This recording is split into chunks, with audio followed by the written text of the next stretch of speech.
Yes, my dear friend, welcome back to the channel. This is Salon's Blog. It is a beautiful Saturday evening here in Southeast Asia, Malaysia to be precise. Wherever you are on the globe, you are highly welcome to this very special and exciting edition.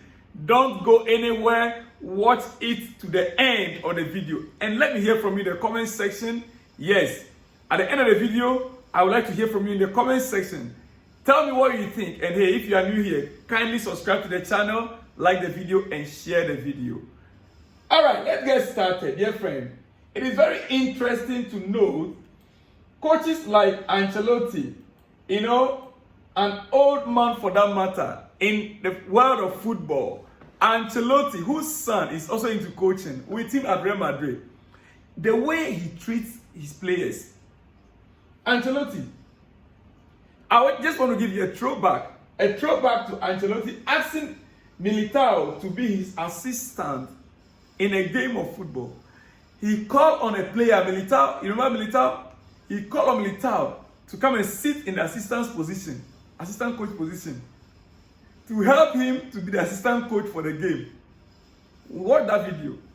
Few seconds only. Ancelotti calling on Militao, come and sit right here with me. You are the one to help me today in this game. Militao. That's Coach Ancelotti for you. Why did I bring this up? For you to know the winning mentality of top-notch coaches.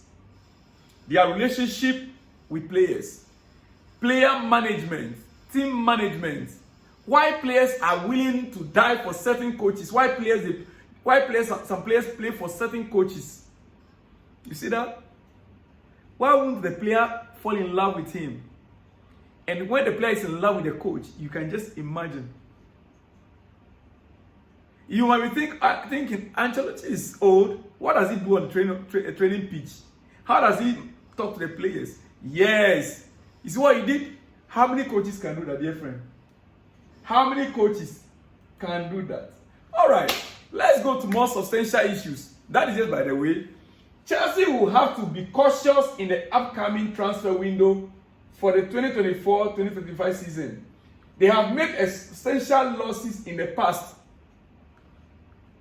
Yes, Chelsea have made substantial losses in the past 3 accounting years, including a nearly £90 million pre-tax loss in the latest account released in March. And will need to continue selling players to continue balancing the books, according to Nisa Kinzela. These issues are coming up every minute, every second of the day, because 30th June is actually a critical moment for certain clubs or some clubs, not including Chelsea anyway.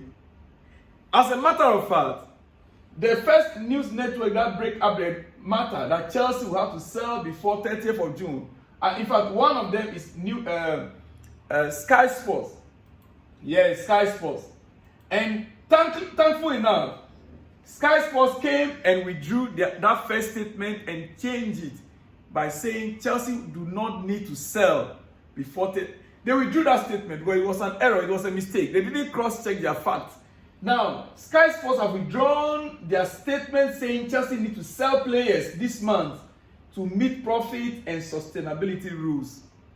So even if a big network, a big channel like Sky Sports can get it wrong and will come back and correct that error, how much more we that are just starting? Dear friend, yeah, because sometimes we do pick information from some of these big networks. And so if they get it wrong or they got it wrong, how much more we that are starting newly? By the way, I didn't get it wrong. I think I'm the one of the first that came up from last night, even this morning, and said that Chelsea do not need to sell to meet with the PSR rules by 30th June. Yes, I made it very clear already. But I'm bringing this to your notice so that you know that after all, your guy, your man at Salon's Blog is doing certain things right. All right? Okay. Quickly, let's get to some other news. Quickly. Yeah. You see, when I watch England versus Iceland game, I could easily analyze that game, England-Iceland. I could easily analyze that game and pinpoint out exactly what was the reason why England lost the game. But many Manchester United fans, even on X, they don't want to agree or accept the facts. They don't want to agree or accept the facts.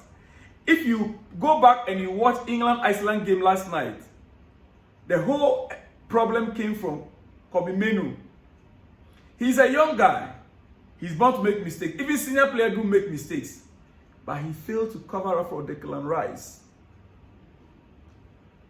Declan Rice was playing as number 6. Kobbie Mainoo could not cover up for him when he left his position, going to play the number 8 role. I don't want to go into that. I don't want Manchester United fans to come after me. But guess what? Why I brought up this issue? The best player to play or partner Declan Rice in England's setup is Conor Gallagher. Yes. You can say that because he's a Chelsea player, I want to promote him. Fine. The best player to partner Declan Rice in that England setup is Conor Gallagher. You can disagree with me and let me hear from the comment section if you think I'm wrong. I like Kobbie Mainoo, but he doesn't fit the system, and Gallagher is the best complement to Rice. Ideally, you could start even Trent there. Ideally. Dear friend, make no mistake. I expect England to do well in these Euros. That is why I point out this thing.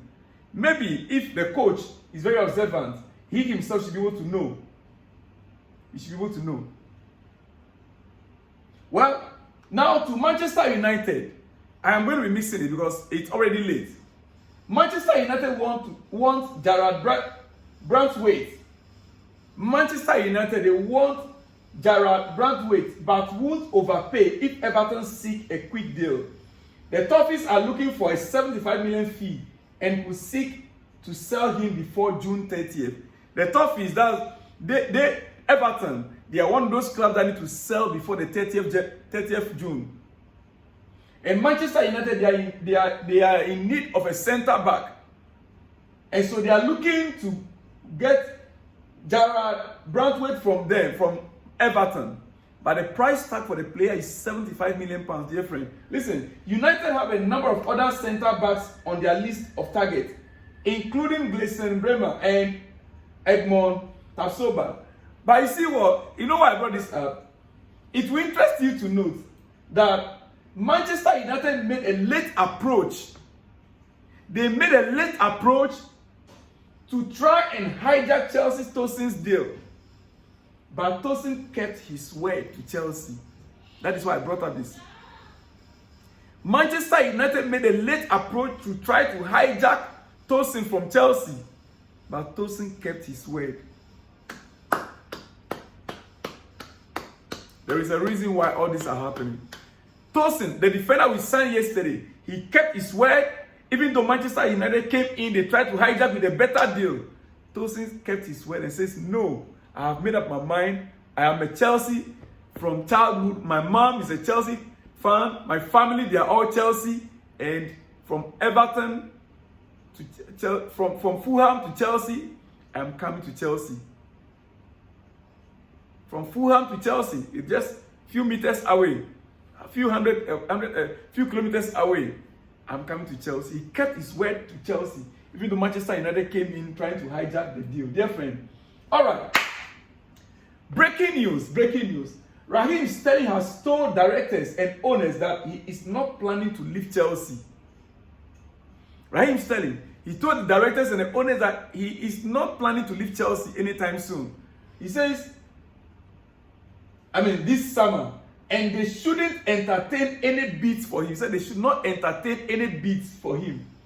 He believes he still has more years to give to this team, and his experience will help the young boys.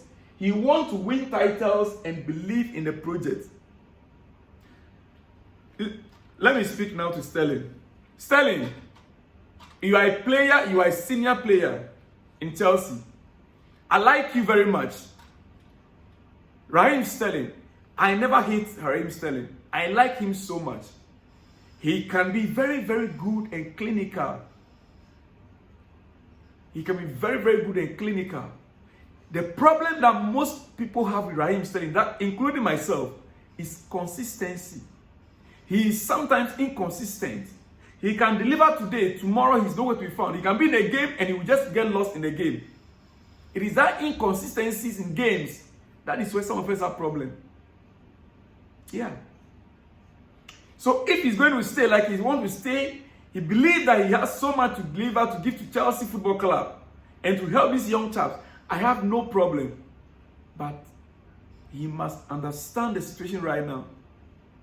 You cannot be in a team as a senior player.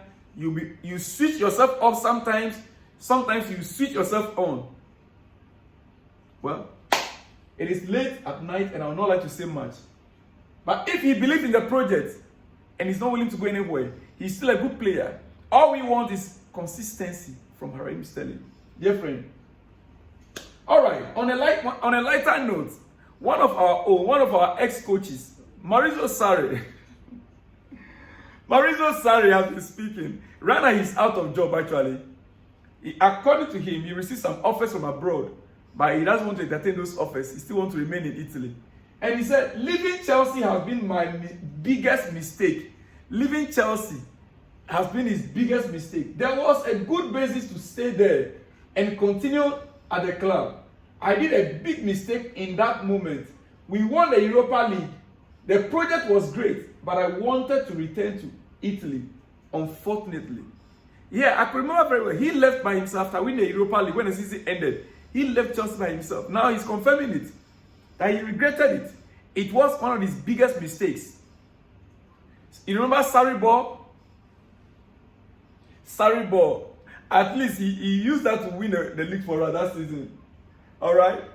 Okay, finally, to end it up, my dear friend. Breaking news: Napoli director of sports Giovanni Manna has made a first offer to Chelsea for Romelu Lukaku.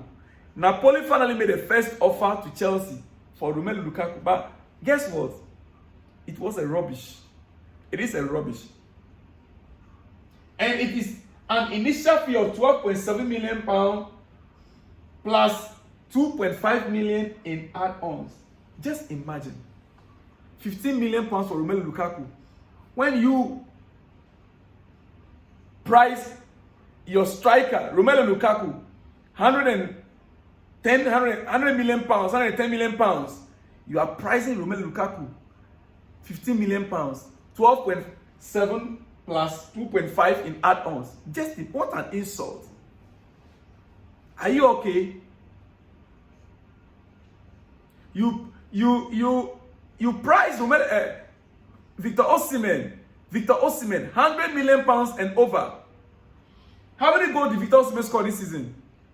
I think, is it 12 goals or so, 15 goals? I'm not too sure. Compared to the goals Romelu Lukaku scored this season. Come on. Sometimes some of these clubs, I don't even want to go too much about it. You want 100 million plus for Osimhen and then offering 12 million for a guy with more goals than him this season. What a nut.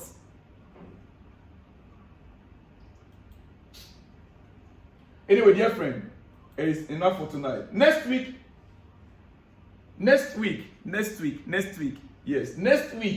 will be a busy week for Chelsea, according to the Athletic. Next week will be a very busy week for Chelsea Football Club in the transfer market. Watch out for these players that are on the screen. It's very likely and possible we might get a good news from Chelsea next week regarding these two players on your screen.